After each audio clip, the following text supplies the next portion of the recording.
बिस्मिल्लाहिर्रहमानिर्रहीम। अस्सलाम वालेकुम नादरीन, आप यूट्यूब चैनल देख रहे हैं। मैं इमरान खान हूँ। गिलगित बल्तिस्तान के नताइज जब तकरीबन आ चुके हैं और सूरत काफ़ी क्लियर हो गई है, और अब तक की जो सिचुएशन है उसमें कुछ चीज़ें मैं आपको ऐसी बताऊँगा कि जिनको बिल्कुल नज़रअंदाज किया गया।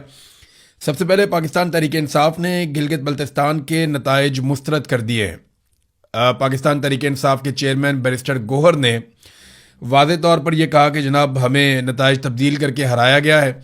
पाकिस्तान तहरीक इंसाफ ज़्यादा सीटें जीत रही थी।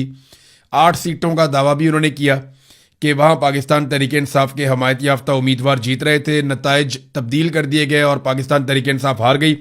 वाइट पेपर उन्होंने कहा जी हम ज़रूर जारी करेंगे, और कोई एहतजाज, कोई धरना, कोई अवामी रद्द-ए-अमल ये नहीं किया गया, और ये अभी वो कर भी नहीं सकते। सिचुएशन ऐसी है कि पाकिस्तान में एस्टेब्लिशमेंट की जानिब से एक हार्ड स्टेट की पॉलिसी बनाई गई है। जो भी आवाज़ उठाता है या उसे गायब कर दिया जाता है या उसको मारा जाता है, गोली चलाई जाती है। लोग ज़ख्मी अस्पतालों में पड़े हुए हैं। अभी भी आप रावला कोट की सूरत हाल देख लें तो कोई एहतजाज, धरना या अवामी रद्द-ए-अमल नहीं है। लेकिन अगर 2-3 पॉइंट्स के अंदर सारी सूरत हाल को बयान किया जाए कि गिलगित बल्तिस्तान के इंतखाबात में हुआ क्या और नतीजा क्या निकला, तो नंबर 1 तो ये है कि इमरान खान या कैदी नंबर 804 वो जेल में बैठकर भी भारी है, यानी इमरान खान का वज़न कम नहीं हुआ। सियासी नुक्ता नज़र से वो अभी भी बहुत मजबूत आदमी है कि गिलगित बल्तिस्तान जैसे एरिया में बगैर किसी कंपेन के उनकी पार्टी को मौका नहीं दिया गया, फिर भी उन्होंने पूरे इलेक्शन में अपनी एग्जिस्टेंस शो की है, और उनको हटाने के लिए काफ़ी कुछ करना पड़ा एस्टेब्लिशमेंट को और मौजूदा जमातों को।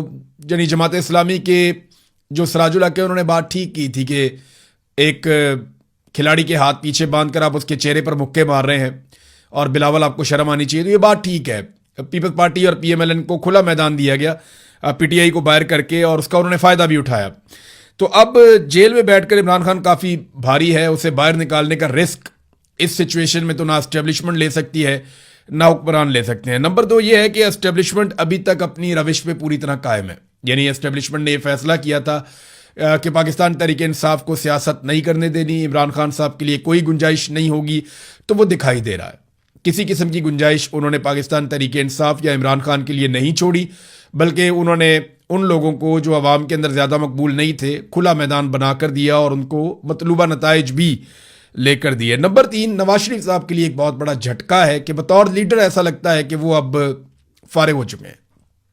उन्होंने एक इलेक्शन जो है उसकी सरबराही की आकर 2024 में 8 फरवरी का इलेक्शन था, और मियाँ साहब ने कई महीने तक उसके लिए मेहनत की, लेकिन मियाँ साहब का इलेक्शन का बेड़ा गर्क हो गया।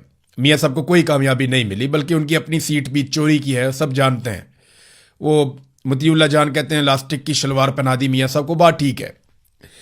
इसके बाद जो है नवाज शरीफ साहब का जो लीडर का एक किरदार था वो लगभग ख़त्म हो चुका है। उन्हें कुर्बानी देनी पड़ेगी, मियाँ साहब को काफ़ी कुछ खोना पड़ेगा अगर दोबारा वो लीडर बनना चाहते हैं। तो कम से कम हुकूमतों से कुर्बानी देनी पड़ेगी और जिद्दोजहद में अपने आप को लाना पड़ेगा, वरना मियाँ साहब के साथ देखें वफाक में आपकी हुकूमत होती है तो आप आधे से ज़्यादा इलेक्शन गिलगित बल्तिस्तान में और कश्मीर में जीत जाते हैं अगर आपके पास वफाक में हुकूमत है तो। और ये एक ऐसी हकीकत है जिससे हम भाग नहीं सकते।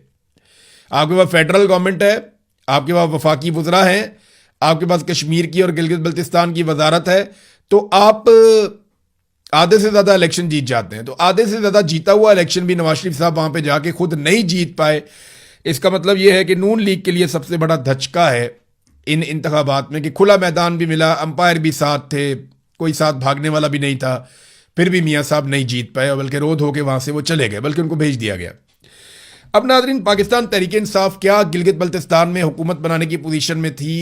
तो जवाब है कि जिस दिन इलेक्शन हुए और ये इलेक्शन के नताइज अगर बिल्कुल दुरुस्त भी आते तो भी पाकिस्तान तहरीक इंसाफ, जो अब मैंने सारी इंफॉर्मेशन इकट्ठी की है अलग अलग जर्नलिस्टों से बात करके, मकामी लोगों से बात करके, तो पाकिस्तान तहरीक इंसाफ हुकूमत बनाने की पोजीशन में नहीं थी। ये ज़रूर है कि पाकिस्तान तहरीक इंसाफ का मैंडेट छीना गया है, लेकिन ये इसको आप 8 फरवरी 2024 से कंपेयर नहीं कर सकते। वो आप ज्यादती करेंगे, आप तारीख के साथ भी ज्यादती करेंगे। 8 फरवरी को जिन लोगों के साथ जुल्म और ज्यादती हुई, आप उस इंसिडेंट के साथ भी ज्यादती करेंगे। आप एस्टेब्लिशमेंट को एक जवाब देंगे और वो ये कहेंगे देखो जी गिलगित बल्तिस्तान में भी ये रो रहे हैं और ये 8 फरवरी को भी रो रहे थे। नहीं, जो डकैती पाकिस्तान की तारीख में 8 फरवरी 2024 को मारी गई ना इलेक्शन में, वो दोबारा नहीं मारी गई और उसका कोई मुकाबला नहीं है। हाँ, उसका एक तसलसल है ज़िमनी इंतखाबात की सूरत में, जिस तरह वो छीने गए वो एक अलग बात है, لیکن 8 फरवरी का कोई दूसरा नेमुल बदल नहीं है जो कार्रवाई उस दिन डाली गई। यहां पे ना एस्टेब्लिशमेंट ने कुछ नई चीजें सीखी हैं गिलगित बल्तिस्तान के इलेक्शन में। अब वो ये नहीं करते कि इलेक्शन वाले दिन बहुत बड़े पैमाने पर धांधली करें, करते हैं। यहां पे उन्होंने खालिद खुर्शीद की वालदा से जो सीट छीनी, 2 सीटों के बारे में बड़ा कैटेगोरिकली कहा जा रहा है, 2 से 3 सीटें हैं कि वहां पाकिस्तान तहरीक इंसाफ के हमायत याफ्ता उम्मीदवार जीत रहे थे लेकिन उनको हरा दिया गया। लेकिन ये 2-3 सीटें अगर मिल भी जाती तो पाकिस्तान तहरीक इंसाफ की हुकूमत नहीं बन रही थी। ये बात आप ज़हन में रखें, अगर 8 या 9 सीटें पाकिस्तान तहरीक इंसाफ जीत भी जाती तो हुकूमत बनाने के लिए 12 सीटें चाहिए थी। उस सूरत में पीपल्स पार्टी और पीएमएलएन मिलकर हुकूमत बना लेते, किसी और को भी शामिल कर लेते। तो पाकिस्तान तहरीक इंसाफ का मैंडेट जरूर छीना गया लेकिन उस पैमाने पर नहीं जिस तरह 8 फरवरी 2024 को छीना गया था। ये बात आप ज़हन में रखें। अब इस मरतबा मैंडेट जो छीना गया उसकी असल वारदात इलेक्शन वाले दिन नहीं डली। इलेक्शन वाले दिन होने वाली धांधली भी धांधली है लेकिन असल धांधली हुई इलेक्शन से पहले, जब पाकिस्तान तहरीक इंसाफ को दौर से बाहर कर दिया गया। इनके लोगों को अगवा किया गया, इनके लोगों को मारा कुटा गया, इनके लोगों को गिरफ्तार किया गया, इनके लोगों को हरासा किया गया, इनके लोगों को सूबा बदर किया गया, इंतखाबी निशान वाला मामला हो गया, जिसके साथ मिलकर इन्होंने किया उससे भी छीन लिया, फिर इनके वोटरों को हरासा किया गया, वोटर लिस्टें तब्दील की गई, बहुत सारी धांधली। यानी अगर आप धांधली का 80% कहें तो वो इलेक्शन से पहले हो गया था। जो असल काम है, एस्टेब्लिशमेंट ने अब ये सीख लिया कि अगर धांधली करनी है तो वो पहले करनी है। इलेक्शन वाले दिन जो आप धांधली करते हैं वो बड़े आराम से पकड़ी जाती है, वहां बड़ा गंद पड़ जाता है, लिहाजा वो गंद पहले से डालना शुरू करते हैं। तो पाकिस्तान तहरीक इंसाफ को अमली तौर पे इलेक्शन से बाहर किया गया था इलेक्शन शुरू होने से पहले।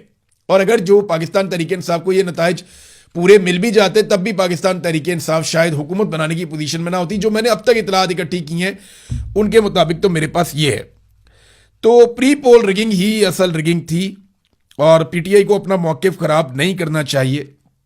नून लीग को वफाक में होने के बावजूद वोट नहीं पड़े। पीपल्स पार्टी जो है उसने वोट लिए हैं और उनकी एग्जिस्टेंस है उनकी। उसकी वजह यह है कि जुल्फ़िकार जी भुट्टो हो या बेनज़ीर भुट्टो हो, माजी में इन्होंने गिलगित बल्तिस्तान के लिए काम किया था, गिलगित बल्तिस्तान की शनाख्त के लिए भी इन्होंने काम किया था। बिलावल ने उसका फ़ायदा उठाया। बिलावल ने जिन चीज़ों का फ़ायदा उठाया मैं आपको बताता हूँ। नंबर 1, बिलावल को इस बात का फ़ायदा हुआ कि पीटीआई मैदान से बाहर है, वो आकर खुलकर मुकाबला नहीं कर सकते, उनके हाथ बंधे हुए हैं।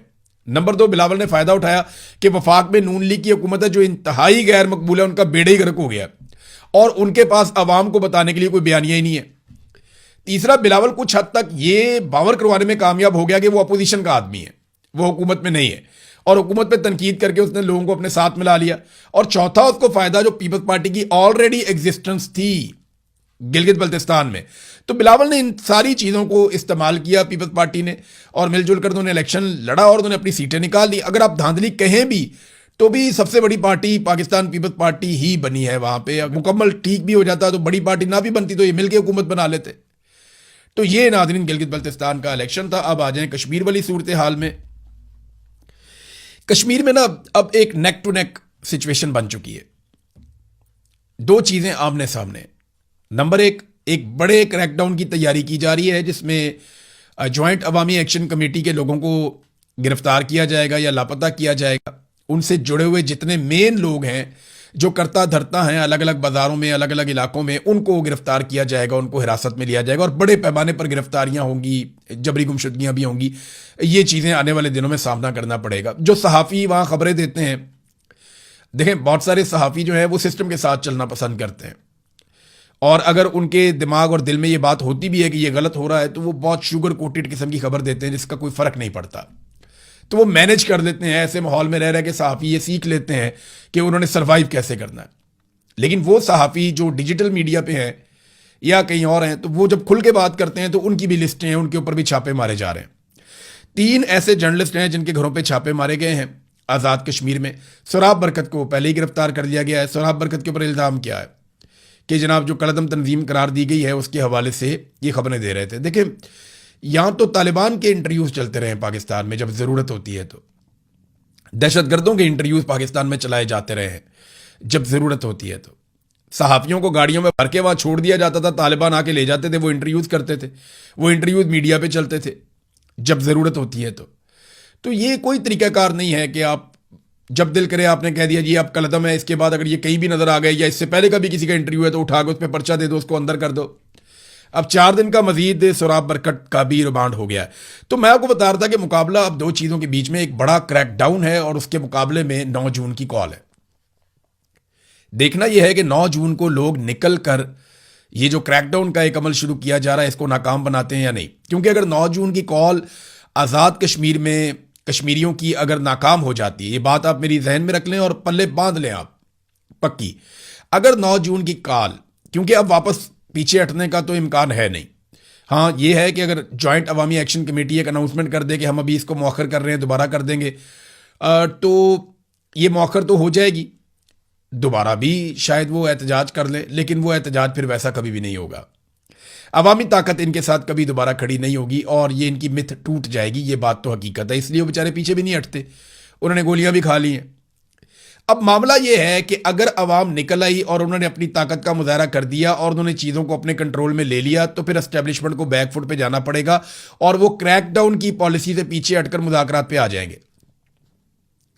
دوسری جانب اگر یہ کال ناکام ہو جاتی ہے، لوگ نہیں نکل پاتے اور اسٹیبلشمنٹ کامیاب ہو جاتی ہے طاقت کے بلبوتے پہ احتجاج کو ناکام بنانے میں، تو پھر کریک ڈاؤن ضرور ہوگا اور اتنا تگڑا کریک ڈاؤن ہوگا کہ آزاد کشمیر میں در و دیوار ہل جائیں گے. لوگوں کو پتہ چل جائے گا کہ اپنے حق کے لیے کیسے کھڑے ہوتے ہیں اور اس کی قیمت کیا ادا کرنی پڑتی ہے. وہ پاکستان تحریک انصاف بھی بھگت رہی ہے، وہ وہاں اور جماعتیں بھی بھگتتی رہی ہیں ماضی میں، تو یہاں پہ جوائنٹ عوامی ایکشن کمیٹی کو بھگتنا پڑے گا. اب جو خبریں چلائی گئیں صبح سے، ہم یہ دیکھ رہے تھے کہ خبریں چلائی گئیں جناب حالات نارملائز ہو گئے ہیں، رابرہ کوٹ میں حالات معمولات زندگی بحال ہو گئے اور معمول کے مطابق زندگی چل رہی ہے. یہ نا ایک طریقہ کار ہے بہت پرانا پاکستان میں کئی دہائیوں سے. جیسے ہی کوئی آپریشن یا کوئی چیز ہوتی ہے یا جیسے ہی کوئی بڑا نقصان ہوتا ہے تو فوری طور پہ اگلے دن خبریں چلائی جاتی ہیں کہ معمولات زندگی بحال ہو گئے. ہم نا مسائل کی جڑ کی طرف نہیں جاتے، ہم یہ نہیں دیکھتے کہ یہ مسئلہ ہو کیوں رہا ہے، ہمیں فٹافٹ مٹی ڈالنے کی ایک جلدی ہوتی ہے کہ مٹی پاؤ اور نکلو بس اس معاملے سے آگے بڑھو. آگے بڑھنے کی سب سے بڑی وجہ یہ ہے کہ کوئی آدمی بھی اپنے گریبان میں جھانکنا نہیں چاہتا، اپنی غلطی کو تسلیم نہیں کرنا چاہتا، کوئی آدمی بھی اپنی غلطی سے سیکھنا نہیں چاہتا، بلکہ جو دہاڑی لگ رہی ہے وہ اسی کے اندر خوش رہنا چاہتا ہے. آپ کو یاد ہے جب رجیم چینج آپریشن کیا گیا پاکستان میں تو اس وقت D G I S P R تھے افتخار بابر، انہوں نے فوراً کہا تھا کہ دیکھیں جیسے ہی حکومت تبدیل ہوئی یہ اچھا ہو گیا وہ اچھا ہو گیا، معمولات زندگی ٹھیک ہو گئے. آج تک معمولات زندگی ٹھیک نہیں ہوئے.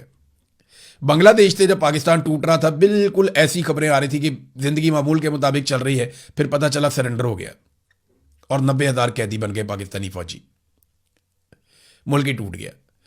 بگٹی کو جب قتل کیا گیا تو اکبر بگٹی کے قتل کے بعد ایسی ہی خبریں چلوائی گئیں کہ بلوچستان میں معمولات زندگی بحال ہو گئے، چیزیں بالکل نارملائز ہو گئیں، بازار کھل گئے. آج تک اتنے سال گزر گئے، بلوچستان نارملائز نہیں ہوا، 10,000 افراد وہاں پہ جان سے چلے گئے. تو یہ بار بار یہ کہا جاتا ہے ابھی بھی بلوچستان میں کچھ ہو جائے، ہر سانے کے بعد سانے کی وجوہات دیکھنے کے بجائے ہم مٹی ڈالنے کا کام کرتے ہیں. ابھی آئی جی کی ایک ویڈیو بھی جاری کی گئی ہے معمولات زندگی دکھانے کے لیے کہ وہ لوگوں سے ہاتھ ملا رہا ہے، مل رہا ہے، کانفیڈنس شو کر رہا ہے. بازاروں کی کچھ ویڈیو جاری کرنے کی تھوڑی بہت چھوٹے موٹے کلپ آئے، لیکن راولہ کوٹ میں لوگ ابھی بھی احتجاج کر رہے ہیں. مختلف واقعات رپورٹ ہوئے ہیں شہر کے آس پاس ارد گرد، کہیں بیچ میں لوگ نکلے تھوڑی تعداد میں، انہوں نے احتجاج کیا، چھوٹی سی ریلی نکالی، اس کے بعد منتشر ہو گئے. یہ چیزیں بتاتی ہیں کہ لوگوں میں ابھی بھی احتجاج کرنے کی صلاحیت باقی ہے اور یہ کافی ان کی کیپیسٹی ہے رات کو ہونے والے کریک ڈاؤن کے باوجود. کریک ڈاؤن کے حوالے سے رات کو جو خبریں آئی تھیں وہ غیر مصدقہ تھیں اور ان میں زیادہ ہلاکتیں اور شہادتیں بتائی گئی تھیں، لیکن اب ان کی تعداد تو کم بتائی جا رہی ہے، لیکن یہ ضرور کہا جا رہا ہے کہ بہت سارے لوگ لاپتہ ہیں جن کے بارے میں کچھ پتہ نہیں ہے، وہ گرفتار کر لیا گیا یا ان کے ساتھ کچھ اور ہوا، ہم کچھ کہہ نہیں سکتے. جب اس طرح کا انسیڈنٹ ہوتا ہے آپ انٹرنیٹ بند کر دیتے ہیں، موبائل فون بند کر دیتے ہیں، لائٹیں بند کر دیتے ہیں، انفارمیشن کو جب آپ چھپاتے ہیں تو افواہیں پھیلتی ہیں. تو سرکار کی رسپانسبلٹی ہوتی ہے کہ وہ سامنے آئے اور آ کر حقیقت بتائے. اب نہ سرکار صحیح طریقے سے حقیقت بتا رہی ہے اور نہ ہی جوائنٹ عوامی ایکشن کمیٹی نے کوئی اعلامیہ جاری کر کے نقصان کا بتایا. یا تو جوائنٹ عوامی ایکشن کمیٹی نقصان کے بارے میں آگاہ کرے عوام کو اور وہ یہ بے چینی ختم کرے کہ رات کو کریک ڈاؤن میں کتنے لوگ زخمی ہوئے. دعویٰ یہ کیا جا رہا ہے کہ جو گولی چلی اور شیلنگ ہوئی اس میں 100 کے قریب لوگ زخمی ہوئے ہیں. کچھ صحافی دعویٰ کر رہے ہیں کہ 70 سے زائد زخمیوں کا تو بالکل مصدقہ ڈیٹا موجود ہے، لیکن ابھی بھی کنفرمیشن کسی چیز کی تب تک نہیں ہوگی جب تک کہ جوائنٹ عوامی ایکشن کمیٹی جو کالعدم ہے وہ کوئی تفصیلات فراہم نہیں کر دیتی. تو عوامی جوائنٹ ایکشن کمیٹی کو ایک مشورہ یہ بھی دیا جا رہا ہے کہ آپ اپنا ایک پولیٹیکل پارٹی رجسٹر کر لیں، آپ اپنا منشور دے دیں اور الیکشن میں چلے جائیں. آپ الیکشن لڑیں، الیکشن جیتیں اپنے منشور کے مطابق اور آ کر آئین میں تبدیلی کر کے یہ 12 نشستیں مہاجرین کی ختم کر دیں. معاملہ یہ ہے کہ یہ 12 نشستیں، ان کے ساتھ 3 اور شامل ہو جاتی ہیں مخصوص نشستیں، تو یہ مل کے ہی لگ بھگ 30% کے آس پاس بن جاتی ہیں. تو 2/3 اکثریت تو ان نشستوں کے بغیر کوئی لے نہیں سکتا. سوال ہی پیدا نہیں ہوتا کہ ان نشستوں کے بغیر کوئی 2/3 اکثریت دے، اور اس پہ تو اسٹیبلشمنٹ اپنے بندے بٹھاتی ہے، لہذا آئینی ترمیم تو ہو نہیں سکتی. ہاں یہ ضرور ہو سکتا ہے کہ بہت طاقت لگا کے کسی طرح کوئی اپنی حکومت بنا لے آزاد کشمیر میں ملٹری اسٹیبلشمنٹ کی پہنچ سے باہر، اور پھر فیوچر میں کسی طرح سے ان سیٹوں کو ختم کیا جا سکے. یہ تو ایک پولیٹیکل سلوشن ہے. اور پرویز رشید صاحب یہ مشورہ بھی دے رہے ہیں کہ جناب آپ الیکشن لڑ دیں. ایک طرف انہیں قلعدم کرتے ہیں، دوسری طرف انہیں کہتے ہیں الیکشن لڑو. ایک طرف ان کے ساتھ مذاکرات کرتے ہیں، دوسری طرف انہیں کہتے ہیں الیکشن لڑو. ابھی جو فیصل راٹھور صاحب ہیں جو آزاد کشمیر کے وزیر اعظم ہیں، ان کا بھی ایک سٹیٹمنٹ سوشل میڈیا پہ گردش کر رہا ہے، جس میں ایک انٹرویو میں انہوں نے کہا جی ہم بیٹھ کے بات کرنا چاہتے ہیں، ہم نے کئی لوگوں سے کہا، ہم نے رابطے کیے. یا برطانیہ میں انہوں نے کئی لوگوں سے رابطے کیے کہ جناب بیٹھ کے بات کرتے ہیں، ہمیں یہ مسئلہ حل کرنا چاہیے، اور بیٹھ کے بات چیت کے ذریعے سے انسانی جانیں ضائع نہ ہو، ہمیں یہ مسئلہ حل کر لینا چاہیے. یہ فیصل راٹھور صاحب نے کہا. تو ایک طرف انہیں کہتے ہیں قلعدم ہیں، جتھے ہیں، بات نہیں ہوگی، دوسری طرف کہتے ہیں ان کے ساتھ مذاکرات کرنے ہیں. تو یہ ایک ابھی کنفیوژن کی پالیسی ہے، اور یہ کنفیوژن تب تک رہے گی جب تک کہ 9 جون کا دن گزر نہیں جاتا. یہ 24 گھنٹے بہت اہم ہیں. اگر 9 جون کو بڑے پیمانے پر لوگ نکل آتے ہیں تو حکومت مذاکرات کی بات کرے گی، بار بار مذاکرات کی بات کرے گی اور بیٹھے گی اور کچھ چیزیں مان بھی جائے گی. دیکھیں نا، وہ کہتے ہیں کہ آئینی ترمیم کے بغیر یہ 12 نشستیں ختم نہیں ہو سکتی. تو میرا ایک سوال یہ ہے کہ آدھی نشستیں ختم کرنے کا جو آفر کیا تھا وہ کس بنیاد پہ کیا تھا؟ یعنی آپ آدھی ایک بھی ختم کرنے کے لیے آئینی ترمیم چاہیے ہوگی آپ کو، تو آدھی آپ ختم کر رہے ہیں اس کے لیے کہ آپ کو آئینی ترمیم نہیں چاہیے؟ وہاں پہ بھی تو آپ کو آئینی ترمیم کرنی پڑے گی. تو یہ وہ سوالات ہیں جن کا جواب میرے خیال میں ہم سب کو ڈھونڈنا پڑے گا. اس کا جواب ابھی موجود نہیں ہے. بہرحال 9 جون فیصلہ کرے گا کہ آزاد کشمیر میں ایک بڑا اور وسیع پیمانے پر کریک ڈاؤن ہونے جا رہا ہے، یا پھر آزاد کشمیر کے جو عوام ہیں ان کے مطالبات کے اوپر سنجیدگی سے غور کرنے پر یہ سسٹم مجبور ہوگا. یہ فیصلہ 9 جون کو ہو جائے گا. اب ناظرین آ جائیں، تھوڑا سا انٹرنیشنل ایک ایشو ہے. وہاں پہ ایران اور اسرائیل کے بیچ میں دوبارہ لڑائی ہوئی ہے. ایران نے اسرائیل کے اوپر الزام لگایا کہ وہ جنگ بندی کی خلاف ورزی کر رہا ہے، بار بار لبنان پہ اٹیک کر رہا ہے. انہوں نے پہلے وارن کیا، اس کے بعد انہوں نے میزائل چلا دیے. ایران کے مطابق انہوں نے اسرائیل کو کافی نقصان کیا ہے. اسرائیل کے مطابق انہوں نے میزائل انٹرسیپٹ کر لیے ہیں اور وہ بچ گئے ہیں، جبکہ اسرائیل نے ایران کے اوپر واپس حملہ کیا اور پھر میزائل چلا دیے. ایران نے پھر ایک اور لہر میزائلوں کی چلا دی. تو ایران اور اسرائیل کے بیچ میں ایک طرح کی جنگ کی کیفیت بنی ہوئی ہے، جبکہ امریکہ اس لڑائی سے اپنے آپ کو باہر رکھ رہا ہے. انہوں نے ایران کو بھی کہا کہ بس کافی ہو گیا، اب آپ بند کریں. اور اسرائیل کو، نیتن یاہو کو ڈونلڈ ٹرمپ نے پیغام دیا کہ تم بھی جنگ بندی کی طرف جاؤ اور لڑائی نہ کرو. سچویشن یہیں پہ ابھی تک رکی ہوئی ہے.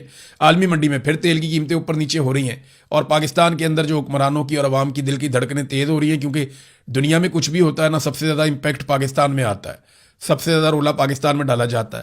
ابھی بجٹ کی تیاری ہے. بہرحال پیپلز پارٹی کو جو مل گیا اس کے بعد ایسا دکھائی دیتا ہے کہ پیپلز پارٹی اب 28ویں ترمیم ہو، بجٹ ہو یا کشمیر کے معاملات ہو، ہر جگہ پہ پوری طاقت سے وہ کھڑی ہو جائے گی اسٹیبلشمنٹ کے ساتھ، اور انہیں کسی قسم کا کوئی اعتراض نہیں ہوگا. اب تک کے لیے اتنے. اپنا خیال رکھیے گا، اپنے اس چینل کا بھی.